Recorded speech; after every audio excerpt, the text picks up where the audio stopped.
John and I are very pleased to join you in today's varied assembly of speakers who all share their insights and experience on the imperative of ethics in the publishing community. Technology, global politics, elections, climate policy, and yes, even COVID-19 all continue to influence our professional and everyday lives. Now more than ever, ethics really matter, and not just in publishing, but in life. The work we do as publishing professionals, whether we bring stories to readers, research to clinicians, scholarship to students, and everything in between, requires us to acquire, edit, market, sell, contract, produce, and license ethically.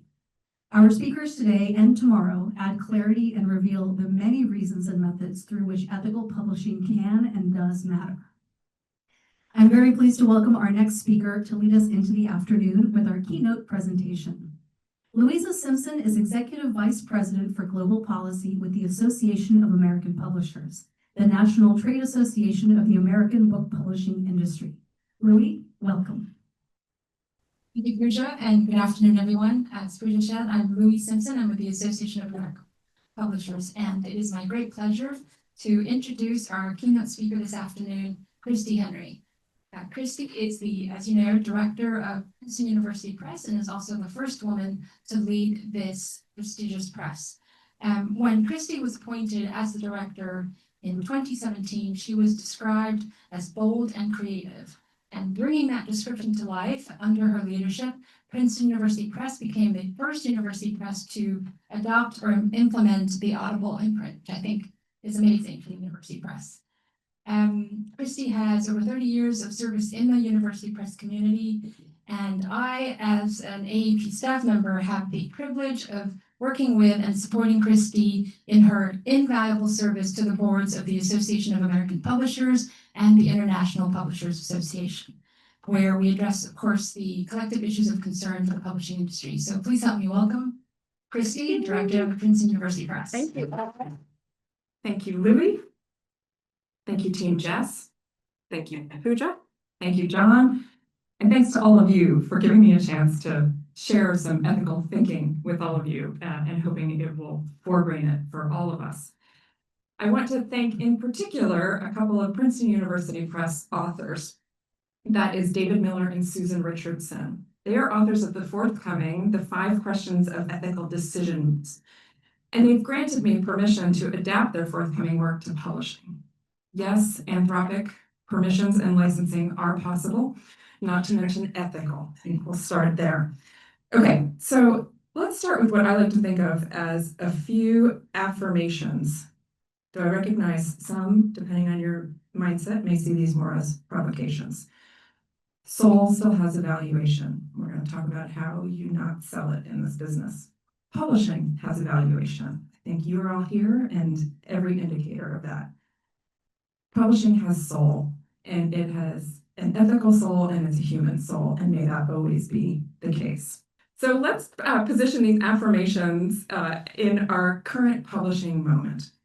As Rebecca Solnit has referred to in the Nation's Fall Books issue, which I recommend as recent reading, the quote-unquote triple crisis of the moment feels like it's authoritarianism, climate, and Silicon Valley, end quote.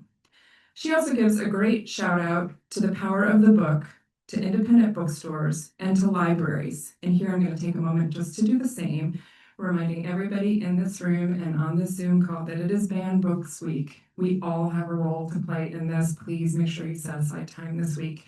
We need to take part in advocating for the future of what we do, and it starts in these moments. So let's start with the foundation. Why are we here? We're here to reconnect with our ethics. Maybe you never lost them. I hope you never lost them. That's why you're in this room, right? You believe in them while you're in the webinar. I'm going to start with a disclaimer that I should have shared from the start. I am not an ethicist, as John likes to say. Maybe I play one sometimes. But I am a thinker and a learner. Here are a few things that remind us of ethics and what it entails. Thinkers and learners live in publishing happily. And for those of you who are just embarking on these careers, I can assure you there is much thinking and much learning to be done now more than ever. I know I'm in good company here. Ethics involves thought and time and learning. It is individual and it is communal, and it's societal, at least in the best of worlds. It exists in 3 forms. sorry, I didn't want to share that with you. Preventive, live, and restorative or reparative. Preventative is our practice, how we review and refine our ethical beliefs in anticipation of when we're going to need them. You have to keep practicing at it. Live ethics is that moment when we need to use them in a decision. Restorative and reflective is when we've made that decision and we need to learn from its ethical dimensions. Were they what we wanted them to be? Did we conjure our ethics in just the right way to manifest in decision-making that we believe was ethically sound? I'm going to give you just an example from publishing and hope that I prime thoughts from all of you. So let's preventative. An author contract, foundational to everything that we do, represents legally who the author is.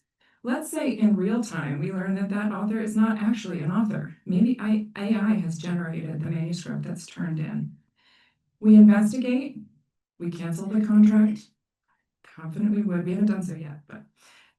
And then as we reflect, we talk about, did we convey our ethics clearly enough in commissioning and contracting that work? Was that contract transparent enough in what we expect? Were our author guidelines transparent in that AI is an assistive tool only, that we will not copyright a work that is not written by a human?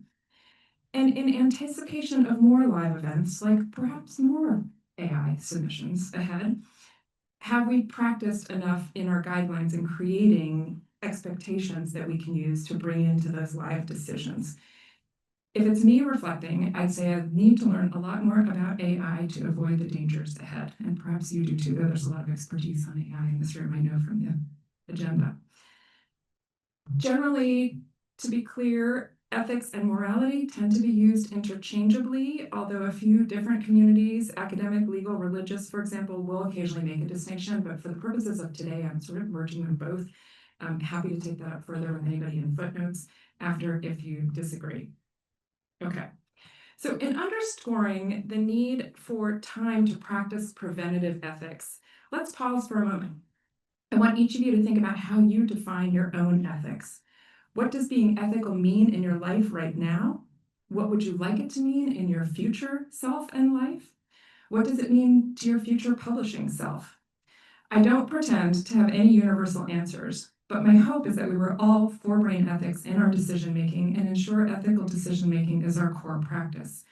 So truly, I want you to take a few moments. Think about these questions.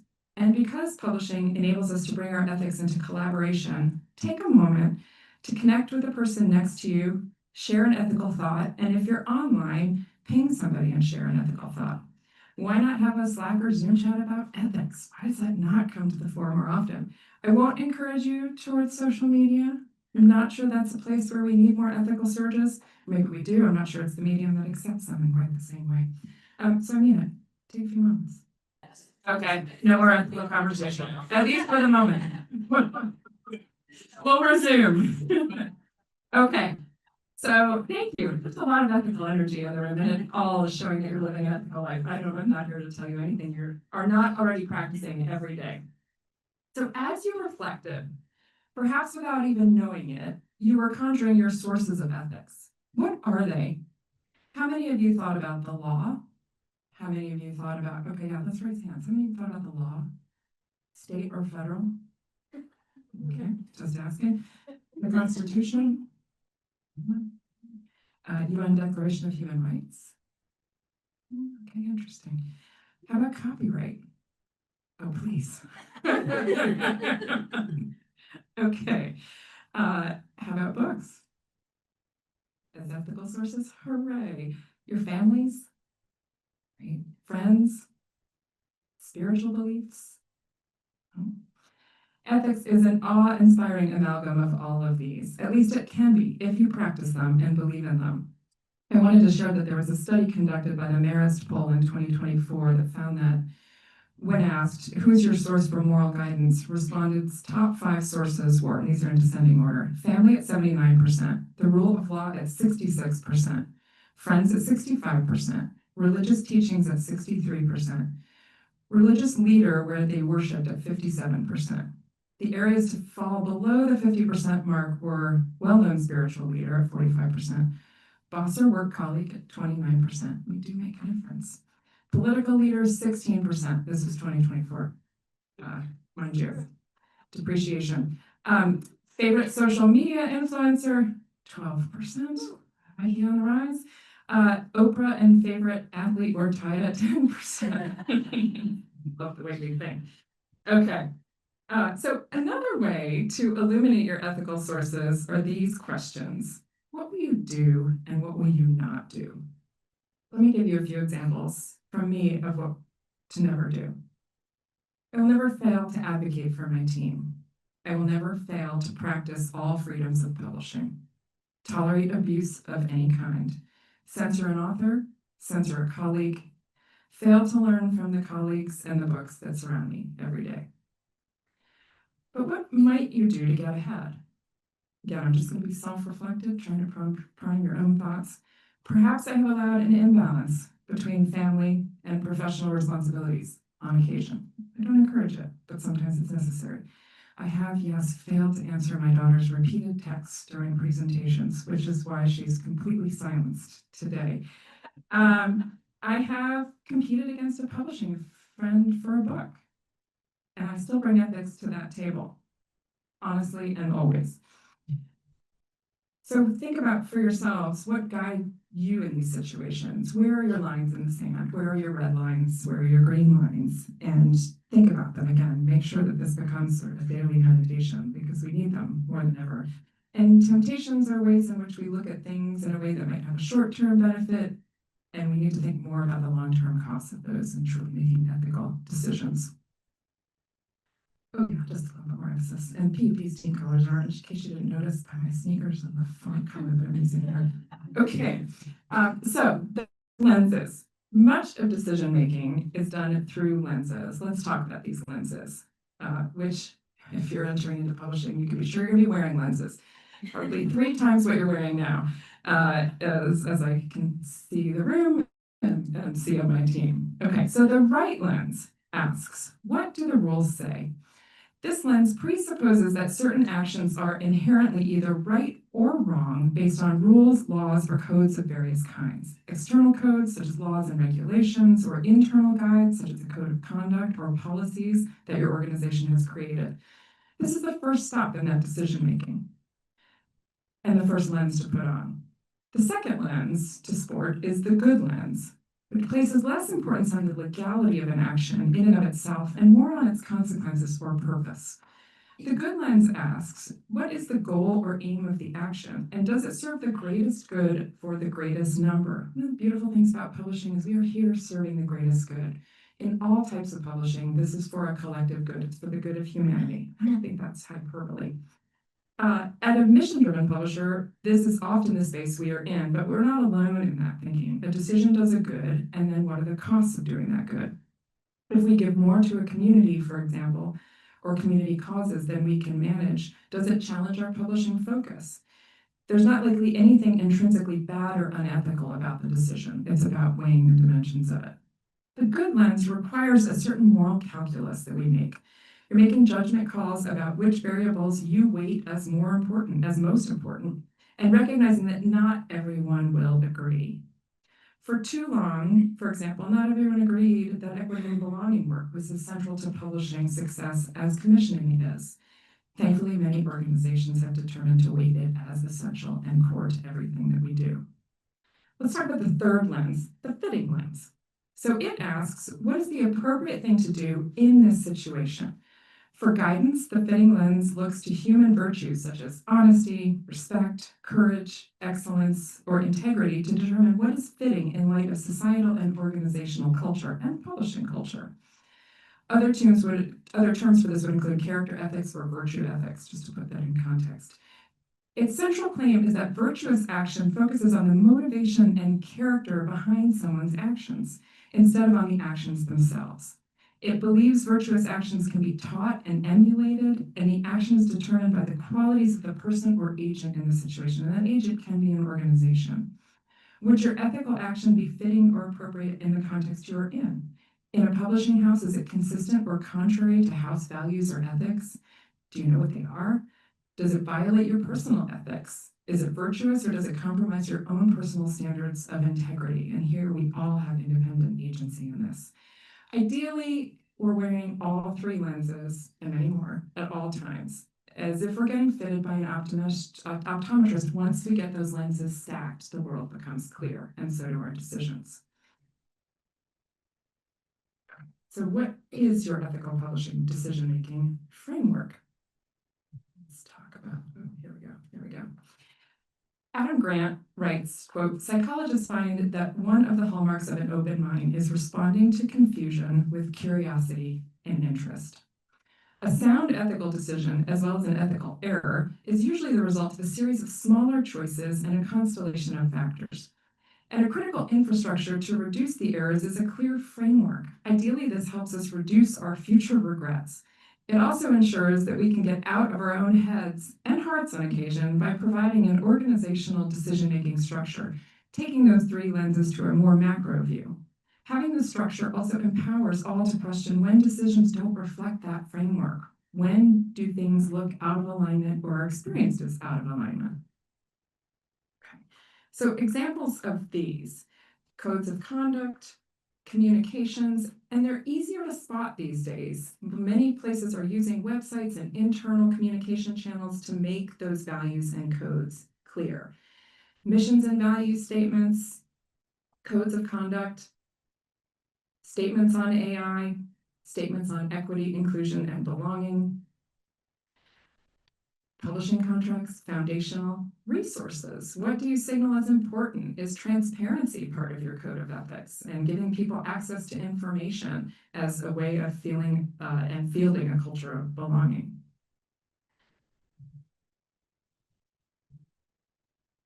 Our gut feelings come from millennia of evolution, tuning our bodies to potential risks and awards. Such gut feelings, which scientists call interoception, can shape our decisions even when we believe we're relying on data and logic. And these institutions are most reliable when they are in a stable environment. And this is where values, codes of conduct, and clear ethical communication provide that structure.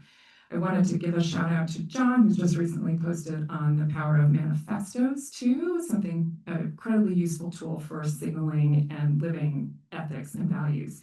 And MIT Press published in 2022 a whole book of publishing manifestos for a resource for all of us.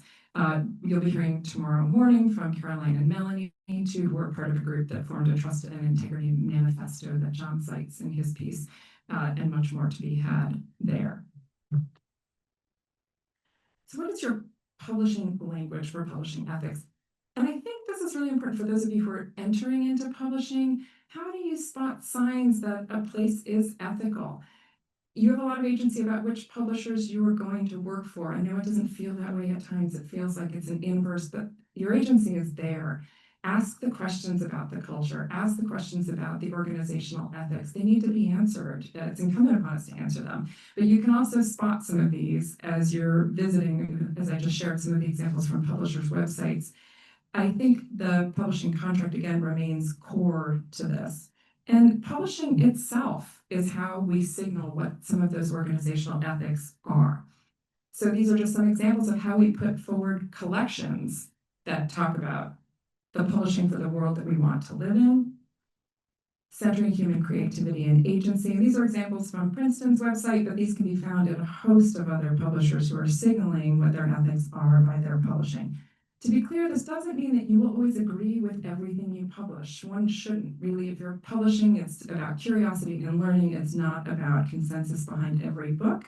But seeing through lines in publishing is a way to understand an organization's ethics. And this one, we'll hang on for a moment. Great. Okay. So the public language for ethics comes in all sizes. It may be addressing a wide public audience, or it may be only between you and a colleague. It's about effective communication and connection. And a public language implies a dialogue. In addition to these collections, there are other ways in which you can see publishing ethics at play. Websites with publishing language. Here are just a few from Bristol University, Reckoning, Beacon Press, the New Press. The Ideas page from Princeton is another way to signal what it is that we believe is important in the world of ethics. And then there's the truth about bullshit, if I can say that word out. I'm going to say it time and again. This is one that is core to the ethics at Princeton University Press and on the rise in terms of interest. One of our most translated works, I think, had. And social media, not necessarily a site known for ethics, but I think it can be used that way when used purposefully. Ethical polls, thank you to the publishing program here, the Association of American Publishers. Just another example of communities that we're giving back to, again, can be signs. Very important question, coming back to the time, we all need time to practice our ethics. How do you stay ethically fit? What does it look like to continue to connect your ethics through the day? Like a manuscript through line, how do you connect your decisions back to that ethical framework? How do you have a community and books and colleagues that all align these ethics? So, and this way you also keep that negative ethic away. This can come through colleagues, collections of books. I just shared some of them. Community, we're forming one here. There's one online. Use it, embrace it, extend it, and occasionally canines because it's pop press after all. Okay, so these are just some anchoring quotes, professional sort of missives and ethical ones too about books and actions, and also the importance of self-care.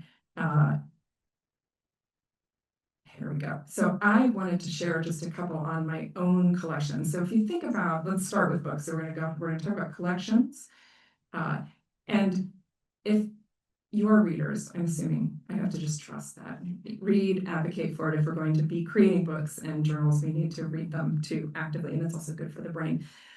So everybody should think about what is their ethos ensemble. What's your collection of moral manuscripts? What's your conscious collection? Your virtuous volumes, maybe you call them, your righteous reads. I'm trying to redefine the standard shelfie, right? How do we make that something that's ethical? Where do you turn for that grounding knowledge? I'm going to share some examples that I use.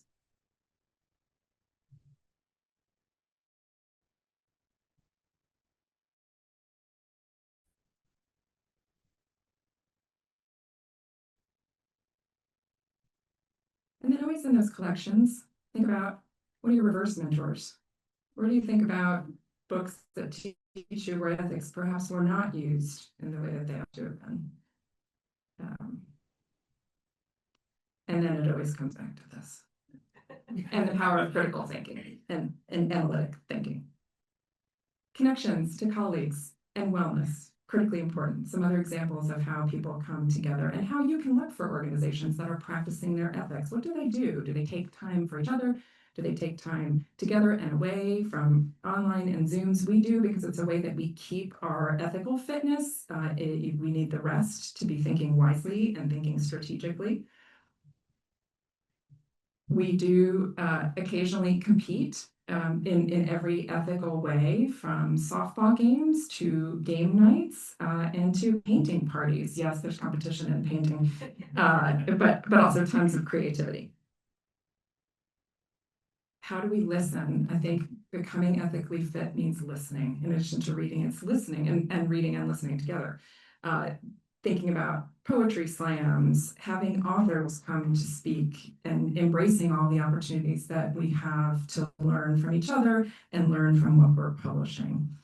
And then giving back to communities. That's a critical place in which the ethics are manifested. And it's not just giving back to a publishing house per se, it's about how that publishing house exists in a wider community. Some examples, and to quote Einstein here, the only thing you absolutely have to know is the location of the library. I agree with him, especially these days. It's really important to know that in some examples of collaborating on banned books weeks, on community events. And then, of course, there are the pups of PUP. I encourage you to share pup photos and think about where your teams can connect and remind of ethical care and well-being. For ongoing contemplation, I thought that I would just share a few more reflections and ask you to think about, what are you now as an ethical publisher, and who are you becoming? Or put another way, what will your future publishing self thank you for doing or not doing today? And we'll always thank you for being kind, this we know.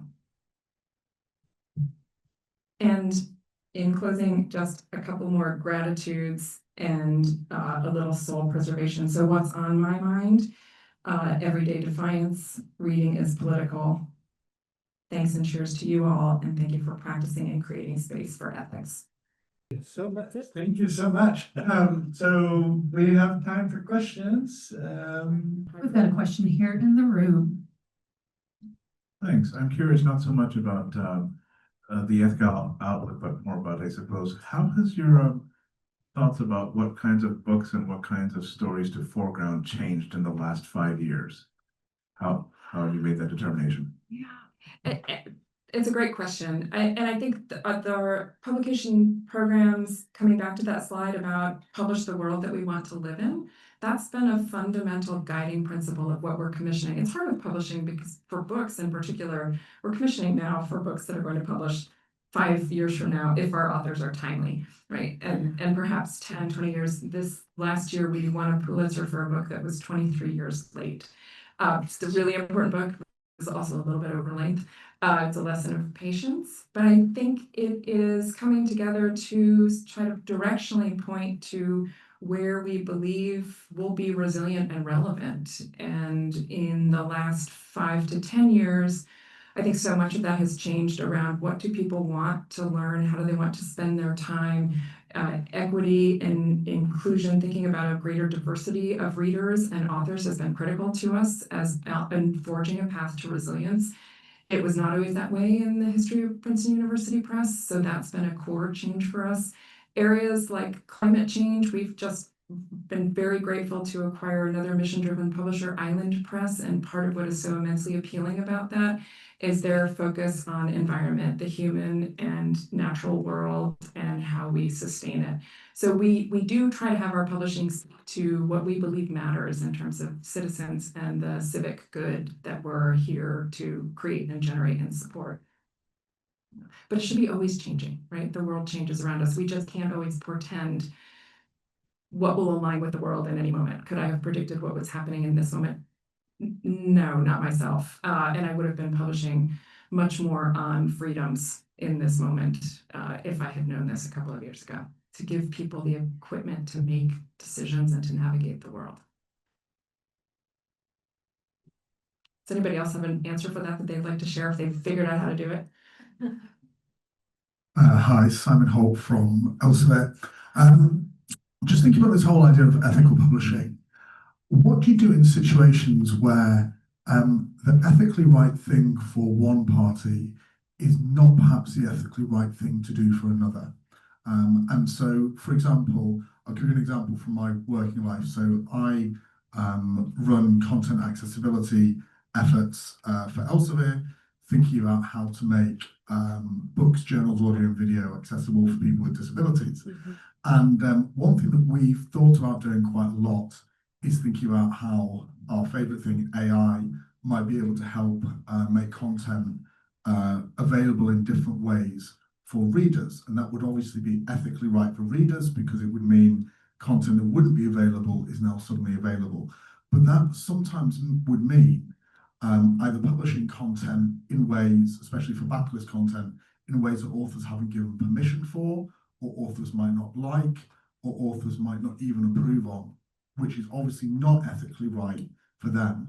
And so I just wondered in this whole ethical ecosystem, how you square that particular circle. Yeah, way to cut right to the heart. Great, thank you. It's a great question. And these are just the kind of ethical dilemmas we're facing now. So I think about those 3 lenses, right? I mean, in a sense, there's a sort of good and right, but there's also a fitting in this moment. What do we do? And as we separate the lenses, it's trying to figure out what decision can we make that's fitting now that doesn't do harm in the long run. I think the ethics around getting authors on board is a lot about transparency. How do we convince authors to still believe that what they've entrusted to us to protect can be protected over time? And that comes not just from the decisions we make as publishers, but the entire legal infrastructure around the way tech firms are behaving, whether they're honoring the whole licensing infrastructure that we have and respecting copyright. So that feels like something that we need to continue to work as a collective around. I think with authors, we tend, I won't go on record as saying they're all reasonable, but the majority of them are. And I think what we have not always done well as publishers is explain the rationale clearly, right? That it's not an easy decision. We have these multiple inputs, accessibility is core to an impact. And so we need you to understand why these decisions can help the impact that you've ultimately asked us to undertake as your publisher.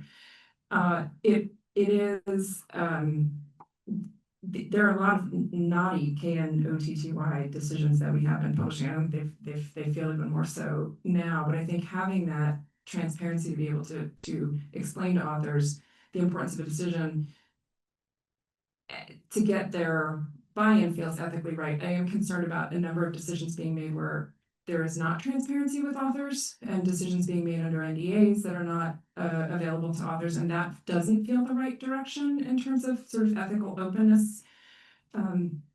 I also think we always have to come back to the organization. Fundamentally, the individual decisions we make aggregate into an impact on an organization. And so one of the lenses through which we have to make all decisions is, are we making the right one for the organization to be able to continue to exist? And that's also really hard to ascertain. I think I don't have those abilities myself. I've been doing this for a long time, but I try to think daily about how can the decisions I make today serve the good of the people who are sitting in this seat 10 years from now, 15 years from now. And so I think it is that there's a delicate balance, and sometimes it feels like an imbalance about what's right in a moment and what's right for the longevity of an organization. Without the organizations, we don't have the publishing to steward. So that's a really long non-answer. But the ethics are not, we wouldn't be here if ethics were straightforward, right? The reason we're gathering to have conferences about ethics is because they're complicated.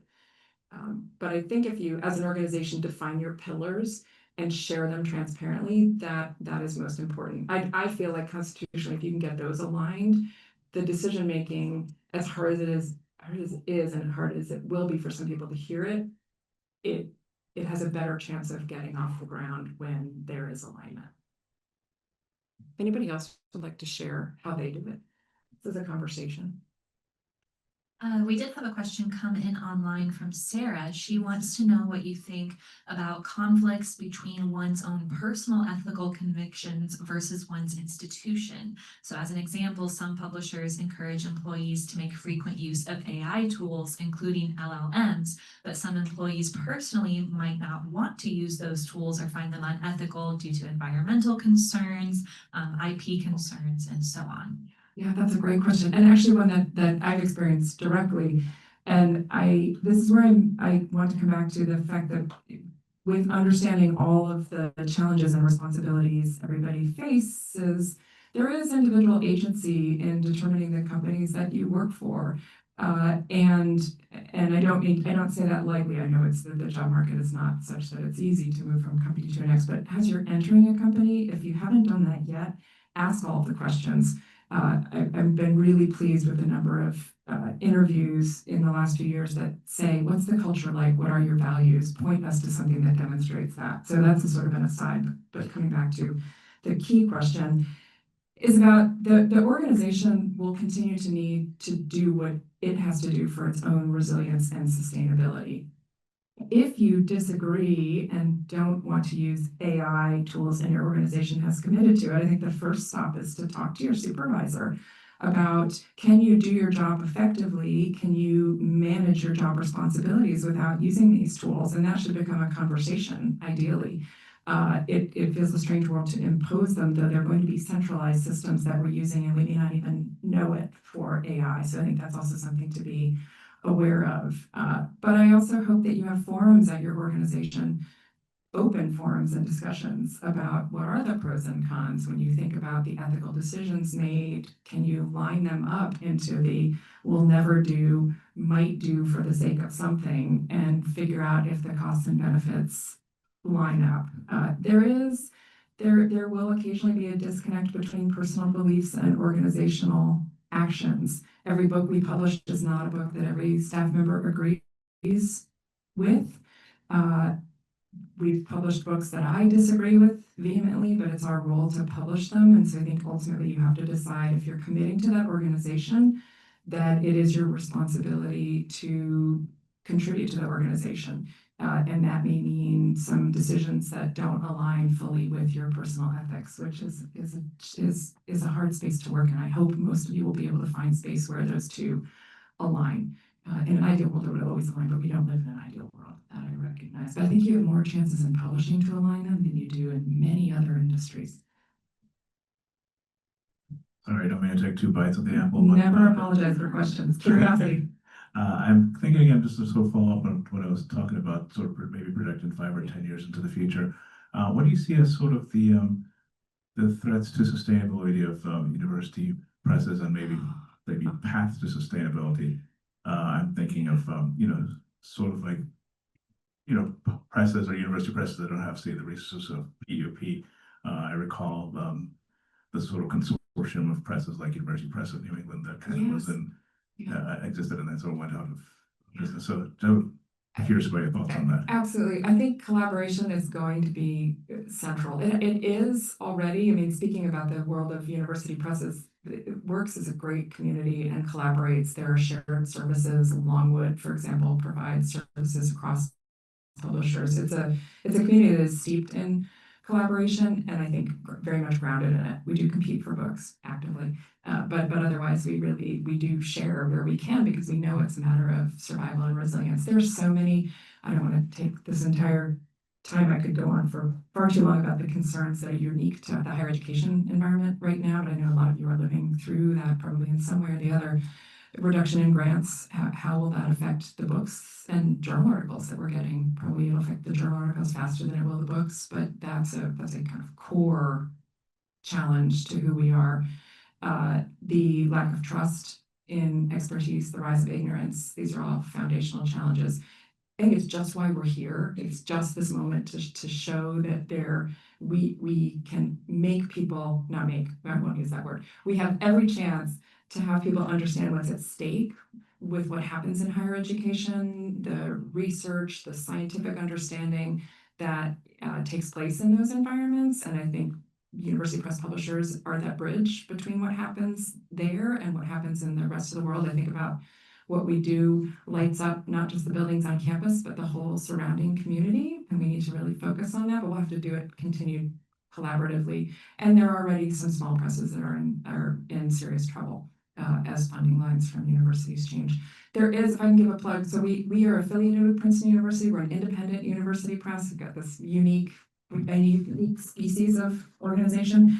I highly recommend if you'd like encouraging soundings from the higher education realm, which there haven't been many recently. Chris Eisgruber is the president of Princeton, and he has a new book that's just published by Basic, not by Princeton. It's an outside endeavor. It's a fabulous book. He was just on Kara Swisher's podcast on great conversation about how universities are going to be able to manage these times and keep the freedoms of thinking very much alive. I'm an optimist, but there's reason to be, I think.